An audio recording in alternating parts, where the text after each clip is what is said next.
ನಮಸ್ಕಾರ, ನೀವು ನೋಡ್ತಾ ಇದ್ದೀರಾ ನ್ಯೂಸ್ ಫಸ್ಟ್. ನಾನು ವಿದ್ಯಶ್ರೀ. ಈ ಕ್ಷಣದ ಪ್ರಮುಖ ಸುದ್ದಿಗಳಿಂದ ನೋಡ್ತಾ ಹೋಗೋಣ. ಅದಕ್ಕೂ ಮೊದಲು ಹೆಡ್ಲೈನ್ಸ್.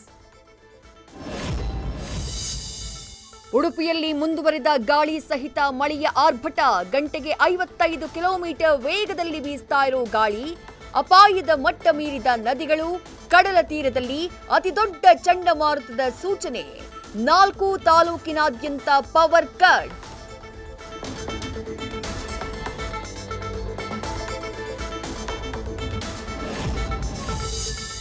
ಮಳೆಯಾರ್ಭಟ. ಮಂಗಳೂರಿನ ಬಟಪಾಡಿಯಲ್ಲಿ ಹೆಚ್ಚಾದ ಕಡಲ್ಕೊರೆತ. ಅಪಾಯದಲ್ಲಿರುವ ಕಡಲ ತಡಿಯ ಮನೆಗಳು. ಕಡಲ್ಕೊರೆತ ತಡೆಗೆ ಹಾಕಿದ್ದ ಕಲ್ಲುಗಳು ಸಮುದ್ರ ಪಾಲು.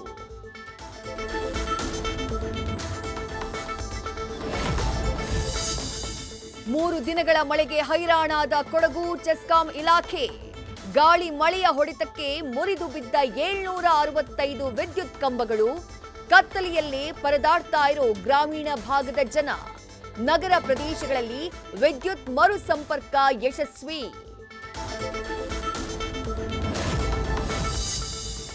ಚಾರ್ಮಾಡಿ ಘಾಟ್ನಲ್ಲಿ ಅವೈಜ್ಞಾನಿಕ ಕಾಮಗಾರಿ. ಮಳೆ ನಡುವೆ ತಡೆಗೋಡೆ ನಿರ್ಮಿಸೋ ಹುಚ್ಚು ಸಾಹಸ. ಮೊದಲಿದ್ದ ತಡೆಗೋಡೆ ಒಡೆದು ಪ್ರಪಾತಕ್ಕೆ ರೆಡ್ ಟೇಪ್ ಹಾಕಿರೋ ಹೆದ್ದಾರಿ ಪ್ರಾಧಿಕಾರ.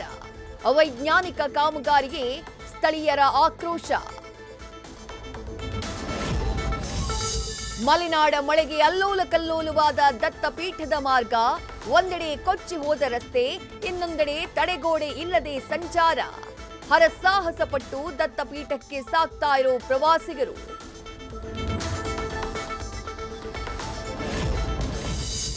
ಮಲೆನಾಡಲ್ಲಿ ವ್ಯಾಪಕ ಮಳೆಯಿಂದ ಮೈದುಂಬಿ ಹರಿತಾ ಇರೋ ತುಂಗಭದ್ರಾ ನದಿಗೆ ಯಾರೂ ಇಳಿಯದಂತೆ ಹೊನ್ನಾಳಿ, ನ್ಯಾಮತಿ, ಹರಿಹರ ಜನರಿಗೆ ಸೂಚನೆ.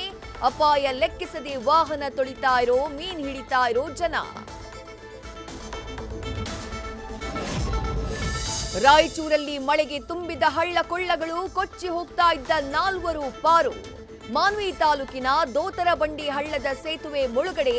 ಹಳ್ಳದಲ್ಲಿ ಬಿದ್ದ ಬೈಕ್ಗಳನ್ನ ಜೆಸಿಬಿಯಿಂದ ಹೊರತೆಗೆದ ಗ್ರಾಮಸ್ಥರು.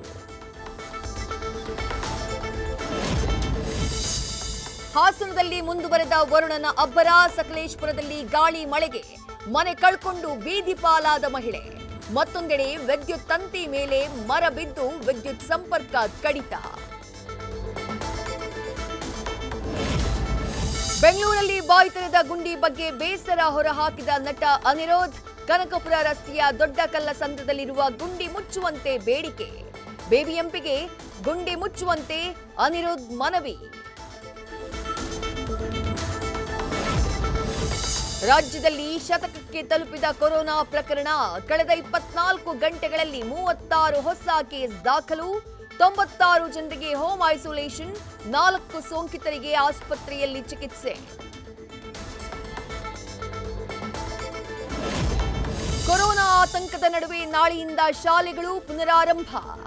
ಶಾಲೆಗಳಿಗೆ ಪ್ರತ್ಯೇಕ ಮಾರ್ಗಸೂಚಿ ಹೊರಡಿಸೋಕೆ ತಯಾರಿ. ಶಿಕ್ಷಣ ಇಲಾಖೆಗೆ ಸೂಚನೆ ನೀಡಿರುವ ಆರೋಗ್ಯ ಇಲಾಖೆ.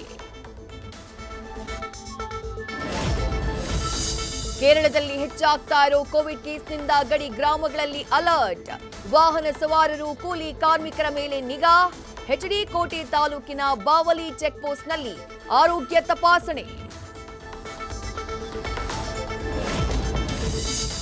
ಒಂದ್ ಕಡೆ ಕೊರೋನಾ, ಮತ್ತೊಂದು ಕಡೆಯಲ್ಲಿ ಡೆಂಘಿ ಭೀತಿ. ಬೆಂಗಳೂರಲ್ಲಿ 700ರ ಗಡಿ ದಾಟಿದ ಡೆಂಘಿ ಕೇಸ್. ಆರೋಗ್ಯ ಇಲಾಖೆಗೆ ಟೆನ್ಷನ್ ಮೇಲೆ ಟೆನ್ಷನ್.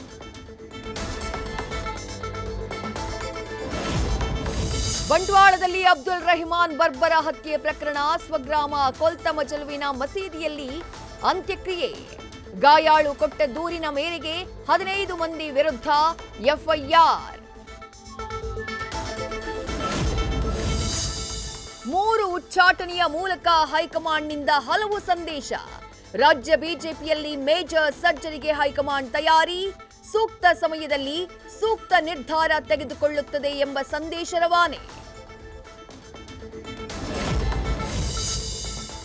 ಬಿಜೆಪಿಯಿಂದ ಉಚ್ಚಾಟಿತ ಶಾಸಕರಿಗೆ ಡಿಸಿಎಂ ಡಿಕೆ ಶಿವಕುಮಾರ್ ಅಭಯ. ಈ ಬೆಳವಣಿಗೆಯಿಂದ ತಾವು ವಿಚಲಿತರಾಗೋದು ಬೇಡ. ನಿಮ್ಮೊಂದಿಗೆ ನಾವಿದ್ದೇವೆ. ಕ್ಷೇತ್ರದ ಅಭಿವೃದ್ಧಿಯ ಕಡೆ ಗಮನ ನೀಡಿ ಅಂತ ಡಿಕೆಶಿ ಭರವಸೆ. ದೇಶ ತಿರುಗಿದ ನಂತರ ವಿದೇಶಕ್ಕೆ ಹಾರೋಕೆ ಸಜ್ಜಾದ ನಟ ದರ್ಶನ್. ಸಿನಿಮಾ ಶೂಟಿಂಗ್ಗಾಗಿ ದುಬೈ, ಯುರೋಪ್ಗೆ ತೆರಳೋಕೆ ಅನುಮತಿ ಕೋರಿ ಕೋರ್ಟ್ಗೆ ಅರ್ಜಿ. ಸಿಟಿ ಸಿವಿಲ್ ಕೋರ್ಟ್ನಲ್ಲಿ ಇವತ್ತು ವಿಚಾರಣೆ. ಸರ್ಕಾರದಿಂದ 25 ಕೋಟಿ ರೂಪಾಯಿ ವರ್ಕ್ ಆರ್ಡರ್ ಕೊಡಿಸುವುದಾಗಿ ಆಮಿಷ. ಕಲಬುರಗಿಯ ಕಾಂಟ್ರಾಕ್ಟರ್ಗೆ 1 ಕೋಟಿ 20 ಲಕ್ಷ ರೂಪಾಯಿ ವಂಚನೆ. ಸೆಂಟ್ ಠಾಣೆಯಲ್ಲಿ 5 ವಿರುದ್ಧ ಎಫ್ಐಆರ್ ದಾಖಲು. ಆಟೋ ಮೀಟರ್ ದರ ಹೆಚ್ಚಳಕ್ಕೆ ಯೂನಿಯನ್ಗಳ ಬಿಗಿಪಟ್ಟು. ಬೆಂಗಳೂರು ಡಿಸಿ ನೇತೃತ್ವದಲ್ಲಿ ನಿಗದಿಯಾಗಿದ್ದ ಸಭೆ ರದ್ದು. ಆಟೋ ಪ್ರಯಾಣ ದರ ಕನಿಷ್ಠ 30ರಿಂದ 40ಕ್ಕೆ ಏರಿಕೆ ಸಾಧ್ಯತೆ.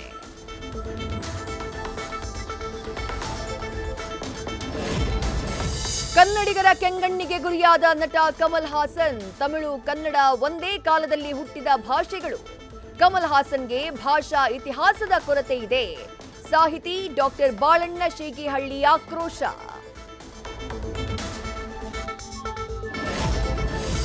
ಸ್ಪಿರಿಟ್ ಸಿನಿಮಾದಿಂದ ಹೊರಬಂದ ದೀಪಿಕಾ ಪಡುಕೋಣೆಯಿಂದ ವಿವಾದ. ಚಿತ್ರದ ಕತೆ ಬಹಿರಂಗಪಡಿಸಿದ್ದಕ್ಕಾಗಿ ನಿರ್ದೇಶಕ ಸಂದೀಪ್ ರೆಡ್ಡಿ ವಾಂಗ ಕಿಡಿ. ಸಾಕಷ್ಟು ಸಿನಿಮಾ ಮಾಡಿದ್ರೂ ದೀಪಿಕಾ ಸಣ್ಣ ಬುದ್ಧಿ ಬಿಟ್ಟಿಲ್ಲ ಅಂತ ಆಕ್ರೋಶ.